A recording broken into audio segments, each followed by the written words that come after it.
ఎలాంటి నైవేద్యాలు పెట్టుకోవాలి? అంతే. ముఖ్యంగా ఈ అవును. బతుకమ్మకి సంబంధించి కానివ్వండి, అవును. తెలంగాణ ఫెస్టివల్‌లో చాలా ఎక్కువగా పెట్టే నైవేద్యాలకి అవును. ఏమిటి ప్రాముఖ్యత ఏమిటి చెప్పండి? ఇప్పుడు మనకు లలితా సహస్రనామాలు చెప్తారమ్మా. దేవి ఉపాసకులైనటువంటి వాళ్ళు అక్కడ గుళ్ళల్లో హ్మ్.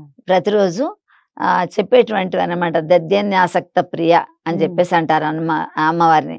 తర్వాత పాలు అన్నంతో పెట్టినటువంటి పాయసాన్న ప్రియ అంటారు. తర్వాత గుడాన్న ప్రియ అంటారు. గుడాన్నం అంటే బెల్లంతో చేసినటువంటి అన్నం. పాయసాన్న ప్రియ.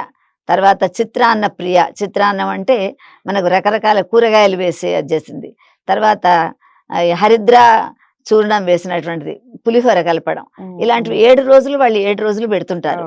కానీ మన వాళ్ళు ఇక్కడ బతుకమ్మల దగ్గర ఏం చేస్తారు, సద్దులు అంటారు.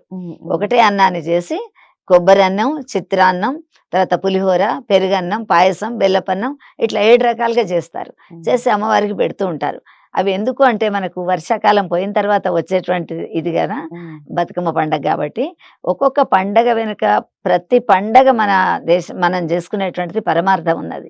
సంక్రాంతి పండగ చేసుకుంటాం, నువ్వులు బెల్లం ఇస్తారు. ఎందుకంటే చలికాలం వేడిగా ఉండేటువంటి శరీరంలో వేడి పుట్టాలి ఒంట్లో అంటే తప్పకుండా బెల్లం అన్ను నువ్వులు ప్రసాదం అంటే మీరు కళ్ళకద్దుకొని తింటారు, ఇంట్లో చేసుకొని తినమంటే ఎవరు తినరు.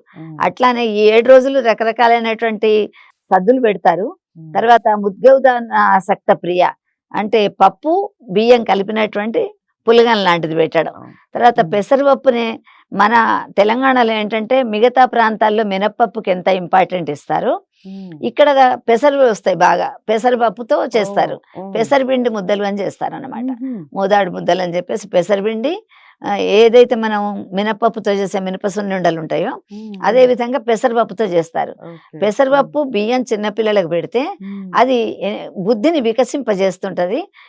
మినపప్పు మందాన్ని చేస్తుంటది అని చెప్తారు. పిల్లలకు మినపప్పుతో ఎవరు కూడా ఏది పెట్టరు. పెద్దగైనాక ఇడ్లీలు వడలు దోశలు పెడితే పెడతారేమో, కానీ చిన్నపిల్లలకు పెడితే బుద్ధి మాంద్యం ఏర్పడుతుంది. అది ఎక్కడ ఉన్నది మనకు అంటే వాల్మీకి రామాయణంలో ఉన్నది. నేను దశరథుడికి మరి శ్రాద్ధ కర్మలు చేయాలి కదా, మేము క్షత్రియులం, అతనికి మాంసం పెట్టాలి కానీ నేను నార వస్త్రాలు కట్టుకున్నాను అంటే అప్పుడు వాల్మీకి అక్కడ ఉన్నటువంటి ఋషులు చెప్తారు రాముడికి మినపప్పు, అందుకే శ్రాద్ధ కర్మలు చేస్తున్నప్పుడు వంటలో కొంచెం మినపప్పు వేయమంటారు. మినపప్పు వేస్తే అది దానికి మాంసకృత్తులు ఉంటాయి అందులో.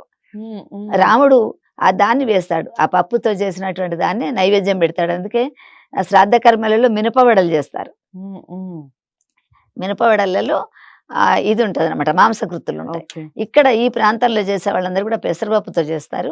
పెసరన్నంతో చేసి పెసరపప్పు బియ్యంతో చేసినటువంటి పులగం అమ్మవారికి నైవేద్యం పెడతారు. దేవాలయాల్లో శిష్టులు, అయ్యగారులు, ఆచార్యులు ఏదైతే పెడుతున్నారో వాళ్ళ గోత్రనామాలు పెట్టుకొని పూజ చేస్తున్నారు. మన ఇంట్లో అమ్మవారిని మన గుమ్మంలోకి తెచ్చుకొని మనం అలుకు చల్లి ముగ్గు పెట్టుకొని మన గోత్రనామాలు చెప్పుకుంటూ ఫలాని పిల్ల పాడుతున్నది అని చెప్పేసి చెప్పుకుంటూ వాళ్ళ పేర్లతోనే పాటలు పాడుకుంటుంటారు.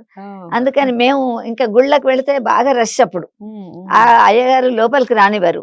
అమ్మవారిని మనం పూజించుకోవాలంటే మన చేత మనం పసుపు కుంకుమ వేసుకుంటున్నాం గౌరమ్మకు, మనం ఇక్కడ నైవేద్యం పెట్టుకుంటున్నాం, మనం నలుగురికి పంచుకుంటున్నాం అని చెప్పేసి ఇందులో ఉన్నటువంటి పరమార్థం.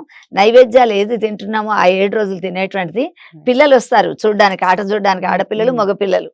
ఆ మగపిల్లలకు కూడా ప్రసాదం ఏం పెడతారు అని ఎదురు చూస్తుంటాడు వాడు. ఆ ప్రసాదం ఇవ్వగానే వాళ్ళు తింటుంటారు. మామూలుగా తల్లి తినమంటే ఎంతసేపు పెట్టిన వాడు గంటలు గంటలు అల్లరి చేస్తుంటాడు. కానీ నలుగురు తింటుంటే నలుగురితో పాటు వాడు కూడా తింటాడు. ఆ బెల్లము, నువ్వులు, బియ్యము, పప్పు ఏదైతే మనం చేస్తున్న ప్రసాదాలు ఉంటాయో అవి వాళ్ళకి పెట్టేసరికి ఆ పుష్టిని, ఆరోగ్యాన్ని కలిగించేటువంటిది. కాబట్టి ఇంత ఆరోగ్య సూత్రాలు మన బతుకమ్మలో ఉన్నాయమ్మా.